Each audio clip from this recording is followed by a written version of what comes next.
नमस्कार, बहुत स्वागत है आपका डेली 24 भारत में। मैं हूं आपके साथ अनीता शर्मा और शुरुआत करते हैं उत्तर प्रदेश की बड़ी खबरों से। यूपी के मथुरा में अखिल भारतवर्षीय यादव महासभा के पदाधिकारियों और सदस्यों ने महामहिम राष्ट्रपति द्रौपदी मुर्मू के नाम ज्ञापन देते हुए फिल्म यादव जी की लव स्टोरी की रिलीज पर रोक लगाने की मांग की है। ज्ञापन में बताया गया है कि फिल्म का नाम और कथा वस्तु यादव समाज के सामाजिक प्रतिष्ठा, सम्मान और भावनाओं को ठेस पहुंचा सकती है। महासभा का कहना है कि समाज के कई वर्गों में इस फिल्म को लेकर गहरा रोष व्याप्त है। पदाधिकारियों ने बताया कि यादव समाज का देश के सामाजिक, राजनीतिक और सैन्य क्षेत्रों में महत्वपूर्ण योगदान रहा है और ऐसे में किसी भी फिल्म या फिर माध्यम द्वारा समाज की छवि को नकारात्मक तरीके से प्रस्तुत करना अस्वीकार है। उन्होंने चेतावनी दी है कि यदि फिल्म में आपत्तिजनक, भ्रामक और अपमानजनक सामग्री पाई जाती है तो इससे सामाजिक सौहार्द बिगड़ने की संभावना है। अखिल भारतवर्षीय यादव महासभा ने राष्ट्रपति द्रौपदी मुर्मू से अनुरोध किया है कि संबंधित विभागों को निर्देश करके फिल्म की सामग्री की जांच कराई जाए और जांच पूर्ण होने तक ही फिल्म के प्रदर्शन पर भी रोक लगाई जाए। उन्होंने आशा व्यक्त की है कि समाज की भावनाओं का सम्मान करते हुए उचित कदम उठाए जाएंगे। सर, आज यादव समाज के द्वारा जो यादव जी की लव स्टोरी फिल्म आ रही है उसके विरोध में प्रदर्शन किया गया है यादव समाज द्वारा और उस फिल्म को हम चलने नहीं देंगे। आपके मीडिया के माध्यम से हम ये अपील करते हैं यादव समाज मथुरा के कि जो ये फिल्म जिन लोगों ने बनाई है, जिन लोगों ने इसको फाइनेंस किया है, उनके खिलाफ हम रिपोर्ट दर्ज कराएंगे। जिन लोगों ने प्रोड्यूसर है, डायरेक्टर है और एक्टर हैं, इन सब लोगों के खिलाफ हम रिपोर्ट दर्ज कराएंगे। इनको हम जेल भेजेंगे और सरकार से, आदरणीय महोदय राष्ट्रपति महोदय से, आदरणीय प्रधानमंत्री जी से, आदरणीय उत्तर प्रदेश मुख्यमंत्री जी से ये मथुरा का यादव समाज हाथ जोड़कर निवेदन करता है कि इस फिल्म को तत्काल से बंद कराकर और जिन लोगों ने ये फिल्म बनाई है उन सबको जेल भेजने का काम करें। ये हमारी अपील है। अगर हमारी ये बात न सुनवाई होती है और फिल्म को रिलीज किया जाता है तो जो सिनेमा हॉल होंगे, जिनके संचालन होंगे, अगर वो इस फिल्म को लागू करेंगे तो हम उनको भी, उनके खिलाफ भी हम मुकदमा दर्ज करेंगे और जो इस फिल्म को चलाएगा अपने सिनेमा हॉलों में तो उसका जिम्मेदार, जहां वहां कोई विरोध होगा या वहां कोई उद्यम होगा तो उसका प्रशासन, मथुरा डीएम साहब जिम्मेदार होंगे यादव समाज द्वारा। तो वहीं राजधानी लखनऊ के चारबाग परिषद में बड़ा मामला सामने आया है, जहां पर भाकपा माले के सैकड़ों कार्यकर्ता यूजीसी लागू करो और बिल्डर्स राज के खिलाफ विरोध जताने को लेकर विधानसभा घेराव के लिए इकट्ठा हो गए। कार्यकर्ताओं ने जमकर नारेबाजी की और अपने विरोध की स्पष्ट पहचान बताई। इसके साथ ही उन्होंने उत्तर प्रदेश के अधिकांश जिलों के कार्यकर्ता भी इस आंदोलन में शामिल होने के लिए लखनऊ पहुंच गए। पार्टी के पदाधिकारी मनीष कुमार ने कहा कि जमीन और जीविका की रक्षा, किसानों और आम लोगों के हितों में मांगों को लेकर ये घेराव किया जाएगा। चारबाग रेलवे परिषद और आसपास के इलाकों में सुरक्षा के मद्देनजर भारी संख्या में पुलिस बल तैनात किया गया है। पुलिस प्रशासन ने कहा है कि वो स्थिति पर नजर बनाए रखेंगे और किसी भी अप्रिय घटना को रोकने के लिए तैयार है। इसके साथ ही भाकपा माले का ये प्रदर्शन राजनीतिक और सामाजिक मुद्दों को उजागर करने का प्रयास है। कार्यकर्ताओं ने शांतिपूर्ण तरीके से अपनी मांगों को लेकर मनाने का आश्वासन भी दिया है। स्थानीय प्रशासन और पुलिस बल के सतर्क रहने के बीच इस आंदोलन को नियंत्रित ढंग से संपन्न कराने की कोशिश फिलहाल की जा रही है। मनीष कुमार है, मैं भाकपा माले राज्य कमेटी का सदस्य हूं और 23 फरवरी को प्रदेशव्यापी भाकपा माले की ये कॉल है, विधानसभा घेराव की कॉल है। ये कॉल पूरे उत्तर प्रदेश में जिस तरीके से बुलडोजर चल रहा है, ये दलित, पिछड़े आदिवासियों को, वनवासियों को उजाड़ रहा है और इसके लिए जब लोग संगठित होकर के आवाज उठा रहे हैं तो उस पर पुलिसिया दमन किया जा रहा है। राजनीतिक कार्यकर्ताओं पर फर्जी मुकदमे लादकर उनको जेल भेजा जा रहा है।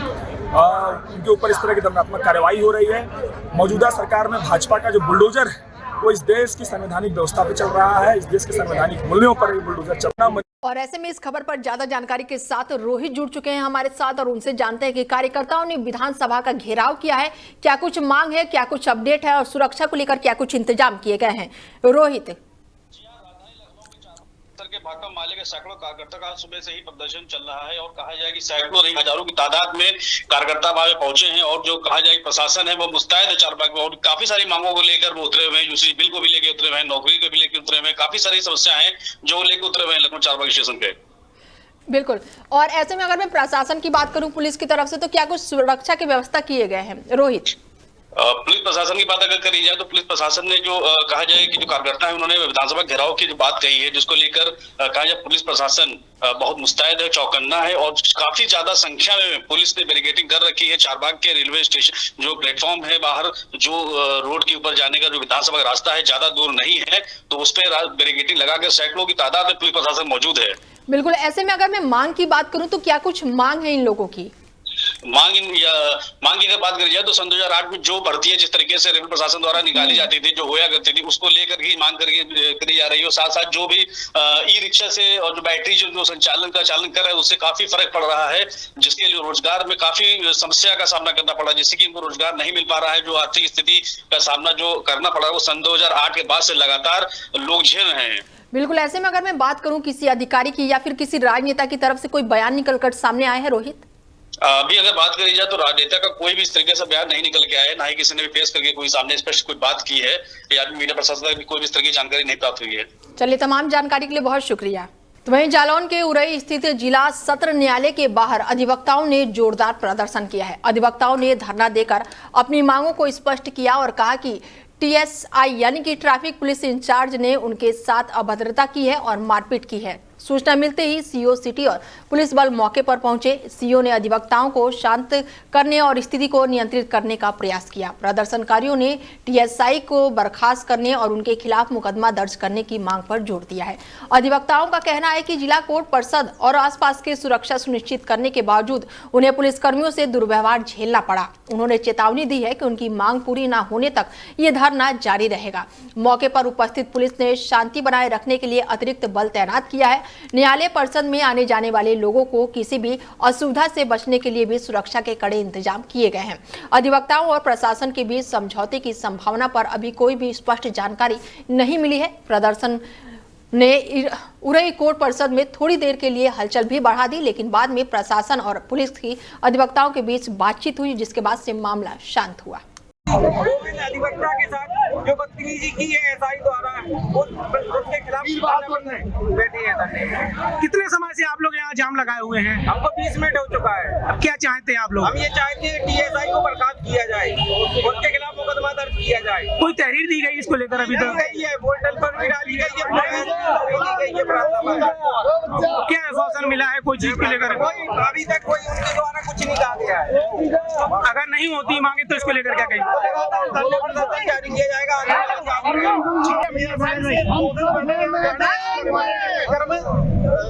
हमसे कहा सुनी हो गई थी, हमसे रंजिश मानने लगे और शनिवार को हम अपना काम निपटा कर उसी समय देखकर रोक लिया। हमारे साथ बदतमीजी की, हमारी गलेबान पकड़ ली, ऊपर दिया और हमारी बैंड फाड़ दी, गाली गलौज की और हमारे साथ अभद्रता। क्या मांगे हैं आपकी, किस बात पर? हमारी मांगे यही है कि टीएसआई को तुरंत बर्खास्त किया जाए, उसके खिलाफ एक्शन लिया जाए, उसके खिलाफ मुकदमा लिखा जाए। अगर ऐसा नहीं होता तो हमारा धरना निरंतर जारी रहेगा।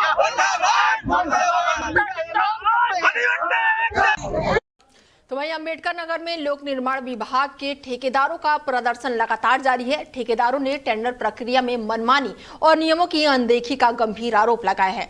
उनका कहना है कि टेंडर जारी होने के करीब 15 दिन बाद अचानक से ही एक नया नियम जोड़ दिया गया, जिससे कई ठेकेदारों को बाहर कर दिया गया है। प्रदर्शन कर रहे ठेकेदारों का आरोप है कि ये नियम पारदर्शिता के खिलाफ है और इसे कुछ चुनिंदा ठेकेदारों को लाभ पहुंचाने के उद्देश्य से लागू किया गया है।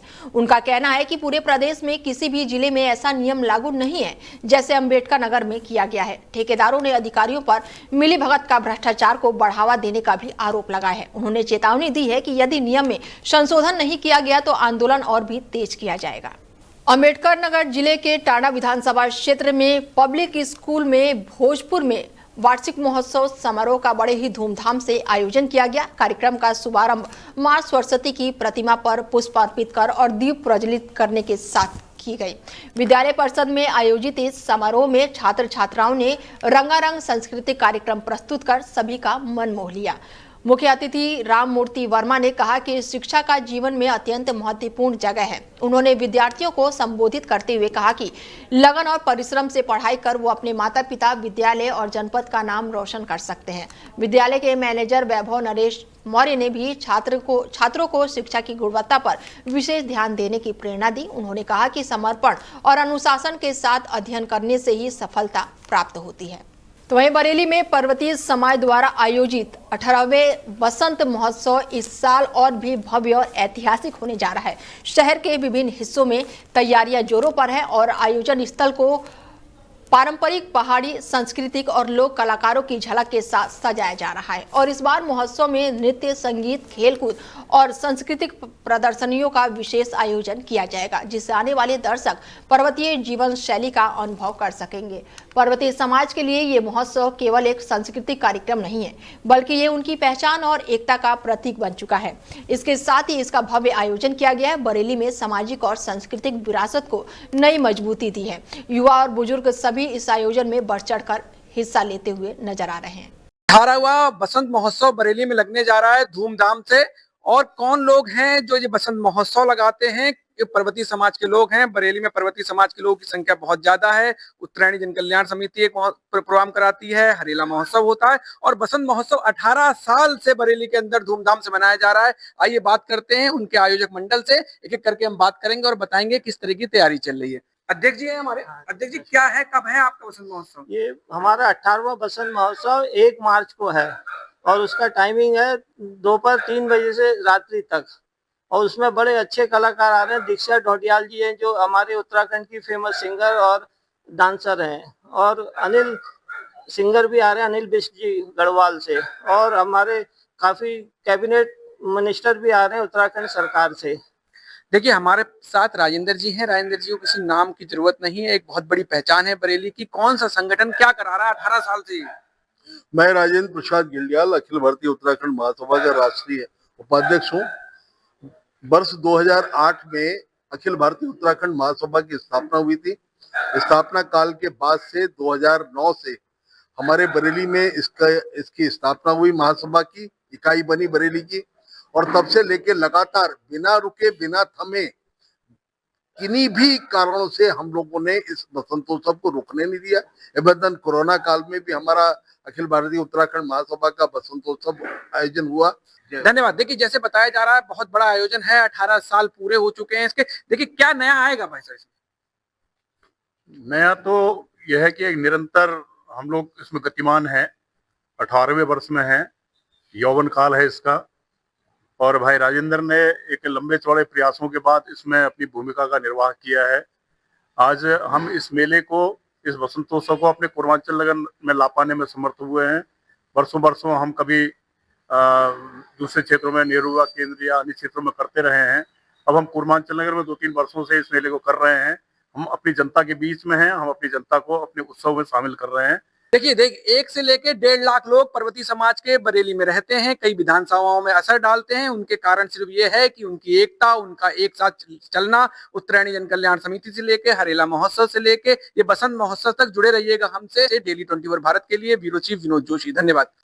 वहीं हरदोई शहर के सर्कुलर स्थित रोड पर राम जानकी मंदिर के सामने देर रात अचानक से ही भीषण आग लग गई, जिससे इलाके में हड़कंप मच गया। आग की चपेट में मोटर रिपेयरिंग का एक दुकान और पास में स्थित एक कपड़े प्रेस की छोटी सी दुकान भी आग के लपेटे में आ गई।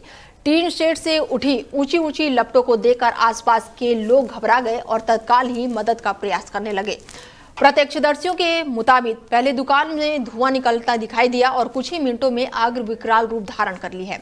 मोटर रिपेयरिंग की दुकान में टायर, ग्रीस और ऑयल जैसी ज्वलनशील सामग्री रखी हुई थी, जिससे आग और भी ज्यादा भड़क उठी। स्थानीय लोगों ने तुरंत ही फायर ब्रिगेड को सूचना दी। दमकल की टीम मौके पर पहुंची और करीब आधे घंटे की कड़ी मशक्कत के बाद आग पर किसी तरह काबू पाया, लेकिन तब तक दोनों दुकानों में सारा सामान जलकर राख हो चुका था। मोटर रिपेयरिंग की दुकान के टायर, औजार और अन्य सामान पूरी तरह से नष्ट हो गए। वहीं प्रेस की दुकान में पूरी तरह से कपड़े जल गए और अग्निशमन विभाग के अनुसार आग लगने के कारणों का फिलहाल पता नहीं चला है। लगभग आधे घंटे में सब आग को काबू पा लिया गया। एक मिस्त्री की दुकान थी जो एक्स्ट्रा का इसमें मोबिल्स वगैरह डीजल्स वगैरह रखे हुए थे, उसके बगल में जो है प्रेस करने वाली की दुकान थी, उसमें आग लगी थी और उसको बहुत जल्द हम लोगों ने काबू पा लिया और कोई बड़ी वैसे नुकसान नहीं है। आप खुद लोग मौके पे हैं, देख रहे हैं। लगभग आधे घंटे में सब आग को काबू पा लिया गया। एक मिस्त्री की दुकान थी जो एक्स्ट्रा का इसमें मोबिल्स वगैरह डीजल्स वगैरह रखे हुए थे, उसके बगल में जो है प्रेस करने वाली की दुकान थी, उसमें आग लगी थी और उसको बहुत जल्द हम लोगों ने काबू पा लिया और कोई बड़ी वैसे नुकसान नहीं है। आप खुद लोग मौके पे हैं, देख रहे हैं। हरदोई जनपद में अपराध नियंत्रण और अपराधियों की धरपकड़ के लिए चलाए जा रहे अभियान में कोतवाली शहर पुलिस को बड़ी सफलता मिली है। सीओ सिटी अंकित मिश्रा के अनुसार 17 फरवरी की रात को आजाद नगर निवासी सुनील के घर पर हुई चोरी के मामले में संदिग्धों की तलाश में पुलिस लगी थी। मुखबिर की सूचना पर बड़ी कार्रवाई करते हुए 2 संदिग्धों को रोकने का प्रयास किया गया। पुलिस को देख अपराधियों ने भागने की शुरुआत की, लेकिन फायरिंग भी कर दी और आत्मरक्षा पुलिस ने जवाबी फायरिंग में जिसके बाद से 2 बदमाशों के पैर में गोली लग गई। घायल अभियुक्तों को तुरंत ही पुलिस ने अस्पताल में भर्ती कराया। तो वहीं इस कार्रवाई के बाद से इलाके में शांति का माहौल देखने को मिल रहा है। वहीं पुलिस ने आरोपियों के पास से चोरी की मोटरसाइकिल, सोने चांदी के आभूषण, लैपटॉप, मोबाइल फोन और नकदी भी बरामद किए हैं। 22 फरवरी 2026 को थाना कोतवाली शहर पर जरिए मुखबिर सूचना प्राप्त हुई, जिसके बाद थाना कोतवाली शहर प्रभारी निरीक्षक मैं फोर्स के साथ हरदोई बाईपास 52 रोड पर चेकिंग कर रहे थे। तभी मोटरसाइकिल पर 2 व्यक्ति आते दिखे। पुलिस द्वारा रोके जाने पर दोनों व्यक्तियों द्वारा भागने का प्रयास किया गया, जिसके बाद पुलिस द्वारा घेराबंदी की गई। अपने को घेरा पाकर दोनों बदमाशों द्वारा पुलिस पर जान से मारने की नीयत से फायर किया गया। पुलिस द्वारा आत्मरक्षा जवाबी फायर किया गया, जिसमें दोनों बदमाश घायल हो गए। दोनों बदमाश की शिनाख्त की गई, तो उनकी पहचान धीरेन्द्र सिंह उर्फ धीरज व मोहम्मद कमरुद्दीन के रूप में हुई है। घायलों को तत्काल इलाज के लिए जिला अस्पताल हरदोई भिजवाया गया है।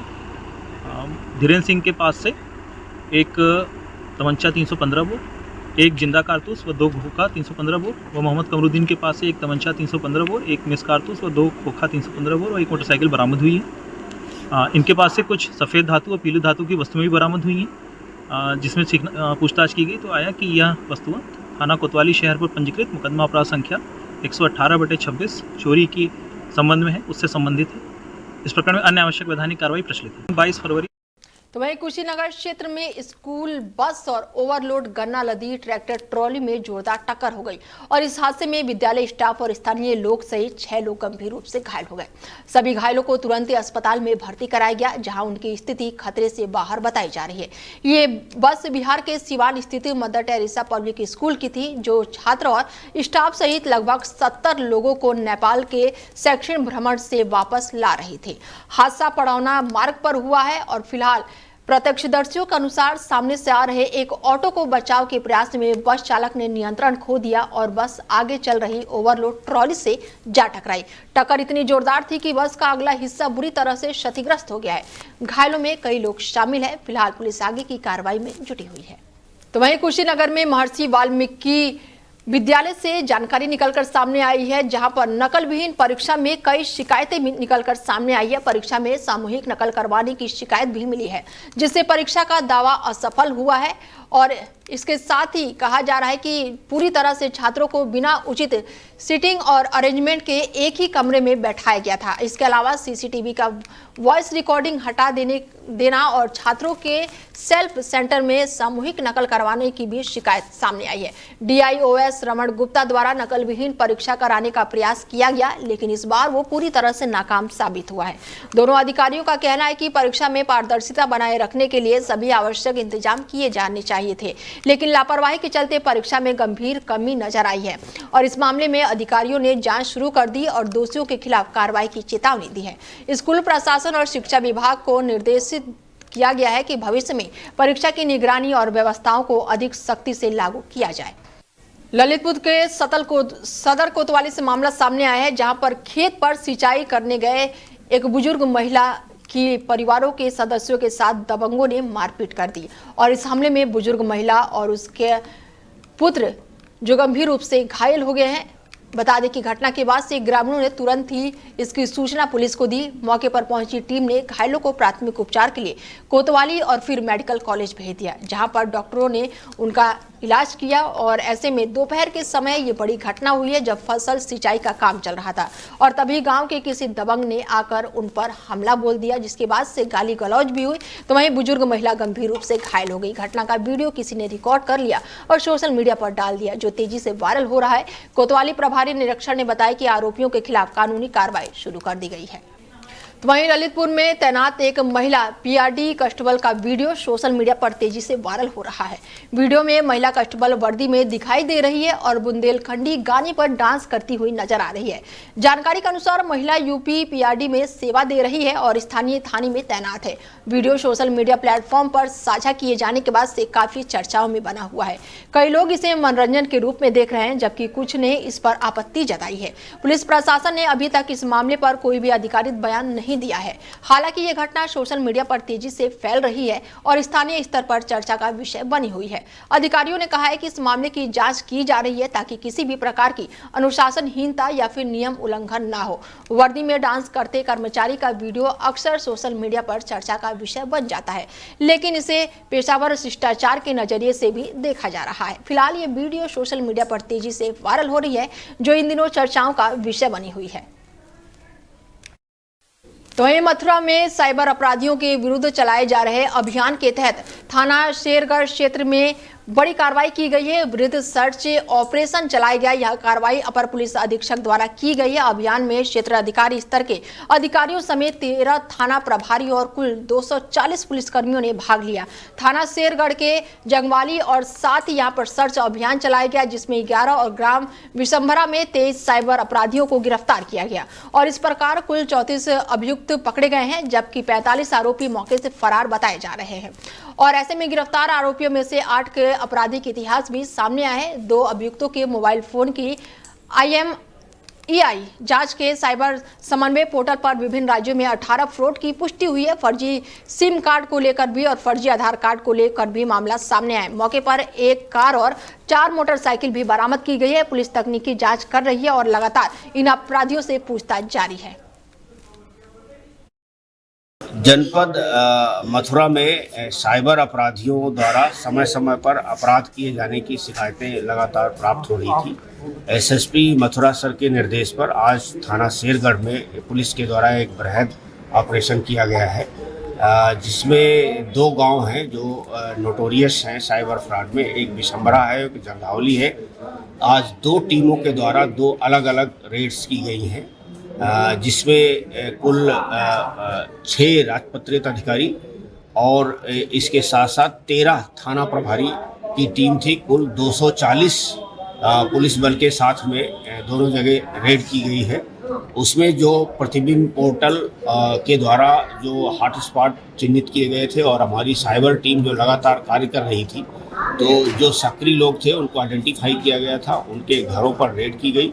उस रेड के क्रम में कुल जंघावली से जो गिरफ्तारी हुई है उसमें कुल 11 गिरफ्तार हुए हैं और 17 अपराधी वो भागने में कामयाब रहे हैं। और जो विशंभरा से कुल 23 अपराधी गिरफ्तार हुए हैं और 28 अपराधी भागने में कामयाब रहे हैं। इस तरह से कुल 34 अपराधियों की गिरफ्तारी आज मथुरा पुलिस के द्वारा की गई है साइबर फ्रॉड में। और कुल जो 45 अपराधी हैं वो भागने में कामयाब रहे हैं।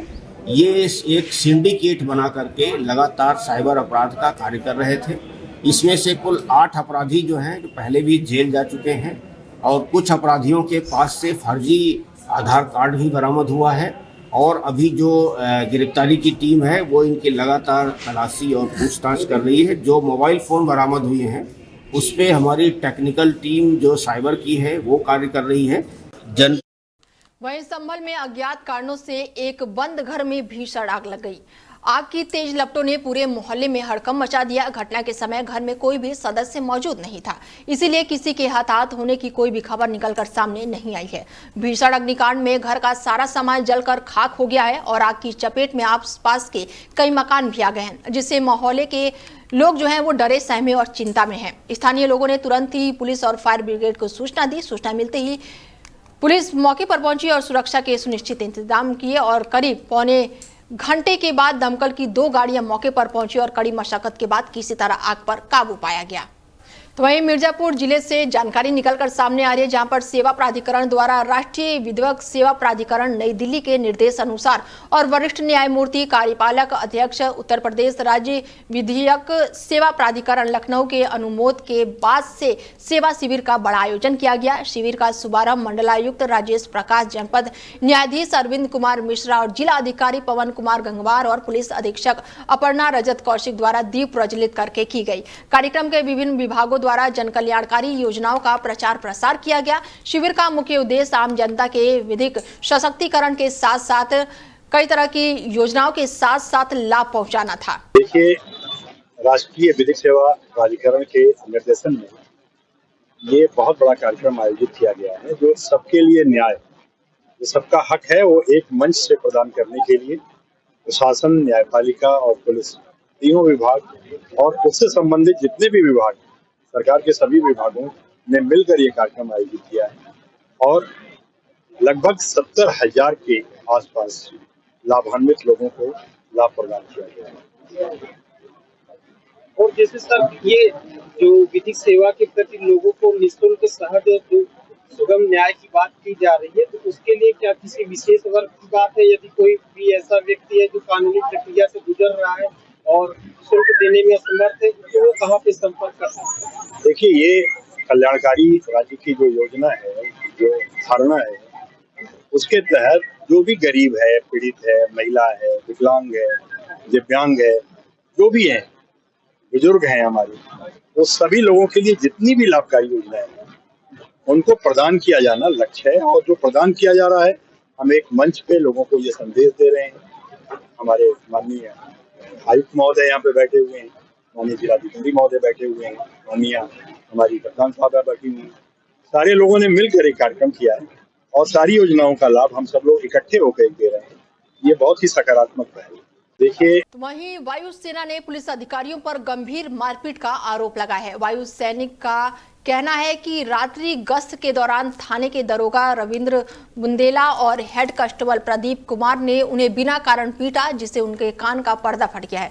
वायु सैनिक शादी से पैदल लौट रहा था और तभी पुलिस ने उसे रोककर पूछताछ का प्रयास किया। उन्होंने आरोप लगाया कि पूछताछ के दौरान उन्हें गाली गलौज का सामना करना पड़ा। विरोध करने पर वायु सैनिक को थाने ले जाकर हवालात में बंद करके मारपीट की गई। घायल वायुसेना का इलाज फिलहाल एयरफोर्स अस्पताल में चल रहा है और घटना की गंभीरता को देखते हुए पुलिस मामले की जांच में जुटी हुई है।